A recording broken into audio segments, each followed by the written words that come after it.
মন চেয়েছে প্রধান উপদেষ্টার বাসায় ঢুকে গিয়েছি, মন চেয়েছে তার বেডরুমে ঢুকে গিয়েছি, মন চেয়েছে সচিবের রুমে ঢুকে গিয়েছি। এখন তো আর সেই সুবিধা পাওয়া যাচ্ছে না। মাননীয় স্পিকার, মাননীয় স্পিকার, গত 18 মার্চ যে আরামে ছিলেন সেই আরাম এখন আর হচ্ছে না। এই কারণে আমাদের অনেক সমস্যা হয়ে যাচ্ছে। মাননীয় স্পিকার, সরকারি গেজেট 844 জনের, উনি 1400-র মধ্যে 1200-র বাসায় কিভাবে গেল এটা তো আমি বুঝতে পারতেছি। মুক্তিযুদ্ধকে নিয়ে যে ধরনের একটি ব্যবসা, এই মুক্তিযুদ্ধের চেতনা নিয়ে যে ব্যবসা আমরা দেখেছি গত 54 বছর, আমরা চাই না এই প্রজন্মের যারা আছি এই জুলাইকে কেন্দ্র করে নতুন করে ব্যবসা শুরু হবে। আজকে মাননীয় স্পিকার, আমি আপনার প্রোটেকশন চাচ্ছি। আজকে কথা বলতে দিতে হবে। মাননীয় স্পিকার, আমরা নতুন সংসদে এসেছি, আমাদের অনেক সদস্যই নতুন করে সংসদে এসেছেন। আমরা হয়তোবা দু একটি ভুল কথা বলতে পারি, আপনি ক্ষমা সুন্দর দৃষ্টিতে দেখবেন। প্রথম দিকে ঠিকই ছিল, কয়েকদিন যাবৎ খুব একটা অস্থিরতা লক্ষ্য করছি আমাদের মাননীয় বিরোধী দলের সদস্যদের মধ্যে। আমি খোঁজার চেষ্টা করেছি যে কি কারণে এই অস্থিরতা। আমি একটি জিনিস খুঁজে পেয়েছি, অস্থিরতার কারণটি হলো 111-এর যে তত্ত্বাবধায়ক সরকার ছিল সেই সরকারটি সবাই জানেন সেনা সমর্থিত তত্ত্বাবধায়ক সরকার বলা হতো। আর গত 18 মার্চ যে সরকারটি ছিল সেই সরকারটিকে কিন্তু এই যে আমাদের আজকের যারা বিরোধী দলীয় নেতৃবৃন্দ আছে সেই জামাত ইসলাম এবং এনসিপি সমর্থিত সরকার হিসাবে সবাই সেই সরকারটিকে অভিহিত করেছে।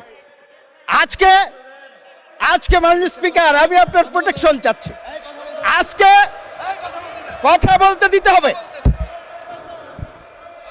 মাননীয় স্পিকার, কথা বলতে দিতে হবে। মাননীয় সদস্যবৃন্দ, মাননীয় স্পিকার, মাননীয় সদস্যবৃন্দ, অর্ডার ইন দ্য হাউস। কথাটি বললাম এই কারণে করবেন না, বক্তব্য গত যে 18 মাস, মাননীয় স্পিকার, গত 18 মাস যে আরামে ছিলেন সেই আরাম এখন আর হচ্ছে না। এই কারণে আমাদের অনেক সমস্যা হয়ে যাচ্ছে। মাননীয় স্পিকার, কারণ আমি প্রমাণ দিয়ে দেখাতে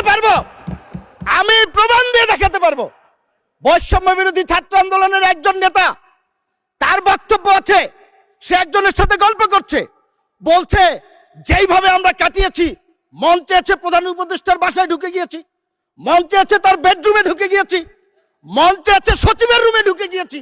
এখন তো আর সেই সুবিধা পাওয়া যাচ্ছে না। মাননীয় স্পিকার, সমস্যাটা মাননীয় স্পিকার এই জন্যই।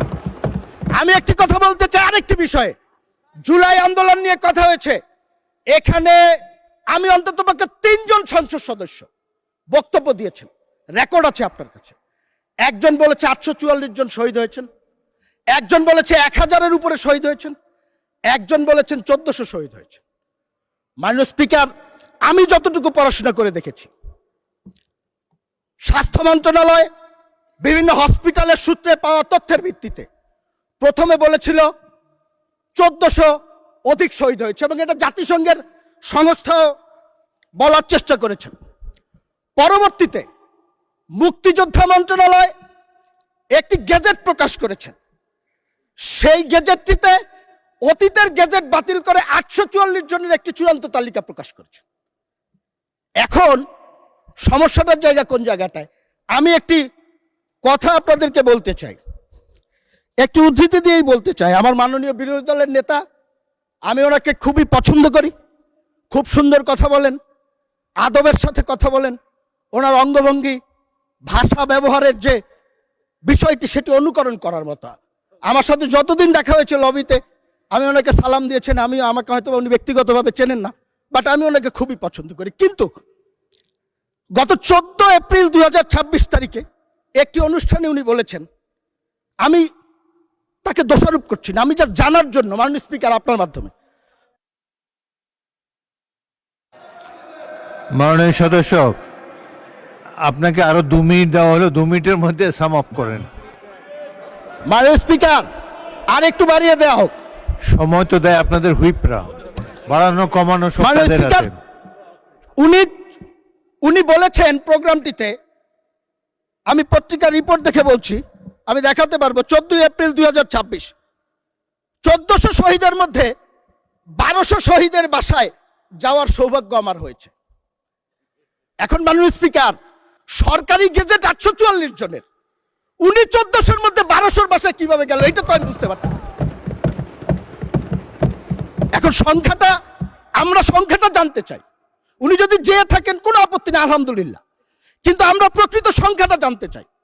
আজকে জুলাই আন্দোলন হয়েছে 1 বছর 2 বছর হয় নাই, এখনই স্মৃতির বিস্মৃতিতে অনেক কিছু হারিয়ে যদি যায় 10 বছর 20 বছর পরে এই ইতিহাস বিকৃতি কোথায় গিয়ে পৌঁছবে?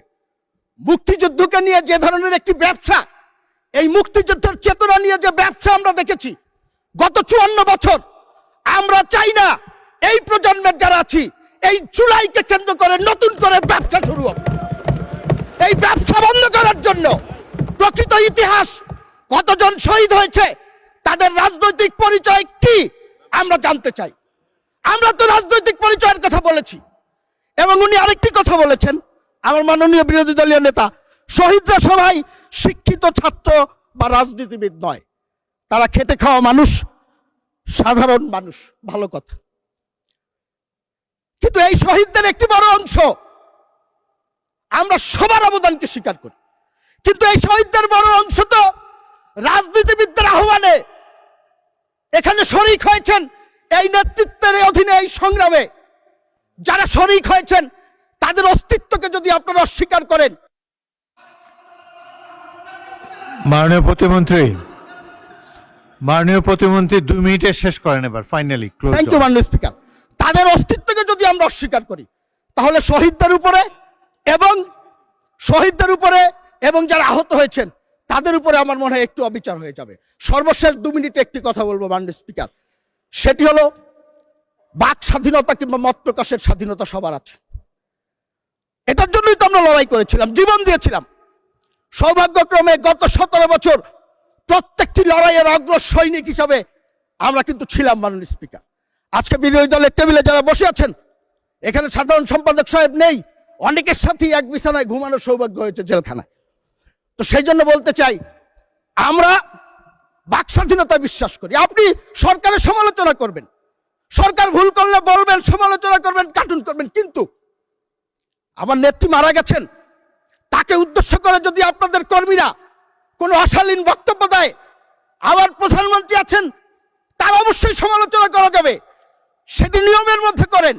ব্যক্তিগতভাবে, পারিবারিকভাবে আমাদের পরিবারের সদস্যদের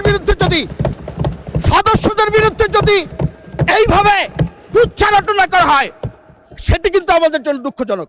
এবং একটি কথা বলবো, সেটি হলো যারা এই কুচ্ছারটনা করেছে, আপনারা এখানে অনেক সুন্দর সুন্দর কথা বলবেন, আমরাও শুনতে চাই, আমরাও কাজ করতে চাই আপনাদের সাথে, কিন্তু যারা কুচ্ছারটনা করেছেন আমরা তো দেখলাম আপনারা তাদেরকে পুরস্কৃত করেছেন। যিনি কুচ্ছারটনা করেছেন, অশ্লীল মন্তব্য করেছেন, তার পরিবারের সদস্যকে আপনারা সংসদ সদস্য করেছেন। কি প্রমাণ করতে চান আপনারা? কি দেখাতে চান আপনারা? আমরা এখনো বলবো, একসাথে কাজ করতে চাই, আপনাদের সাথে কাজ করতে চাই। যে স্বপ্ন নিয়ে 24 জুলাই অভ্যুত্থান হয়েছে, সেই অভ্যুত্থানের চেতনাকে বুকে ধারণ করে আপনাদের সাথে সরকারি দল এবং বিরোধী দল একসাথে কাজ করতে চাই।